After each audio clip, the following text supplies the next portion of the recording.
மாவு எப்படி பிடிச்சிருக்குன்னு பாப்போமா. நான் வந்து இவ்வளவுதாங்க ஊத்தி வச்சேன், நல்லா பொங்கி வந்துருச்சு பாருங்க. கவனரிசி மாவு அப்படின்னு சொல்லியிருந்தேன்ல, அது எப்படி வந்துருக்கும். வின்டர்ல கூட எப்படி சூப்பரா மாவு புளிச்சு வந்திருக்கு பாத்தீங்களா. நான் சொன்ன அந்த டிப்பை ஃபாலோ பண்ணீங்கன்னா உங்களுக்கும் இதே மாதிரி மாவு சூப்பரா புளிச்சு வருங்க. ஐயோ மாவு புளிக்கலையே வின்டர்ல 2 நாளா வெளியில இருக்கே, மாவு இன்னும் புளிக்கலையே அப்படிலாம் நீங்க நினைக்கவே வேண்டாம். இது வந்து டிஃபால்ட்டா கண்டிப்பா புளிச்சு வந்துடும். நான் சொன்ன மெத்தட் ஃபாலோ பண்ணி என்னோட மெத்தடை தெரிஞ்சுக்கிறதுக்கு கமெண்ட்ல இருக்கிற லிங்கை ஃபாலோ பண்ணுங்க. நல்லதான் இருக்கு, எந்த டேஸ்ட் டிஃபரன்ஸுமே தெரியல, நம்ம தோசை மாதிரியே இருக்கு.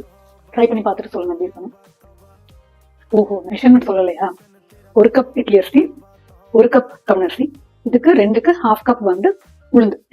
நான் கொஞ்சம் வெந்தயம் போட்டேன். ரெண்டையும் சேர்த்தே ஊற வச்சுட்டு சேர்த்தே ஆட்டிட்டேன். ஆனா போய் சொல்லக்கூடாது, சூப்பரா இருக்குங்க டேஸ்ட், நோ டிஃபரன்ஸ், நல்லா இருக்கு.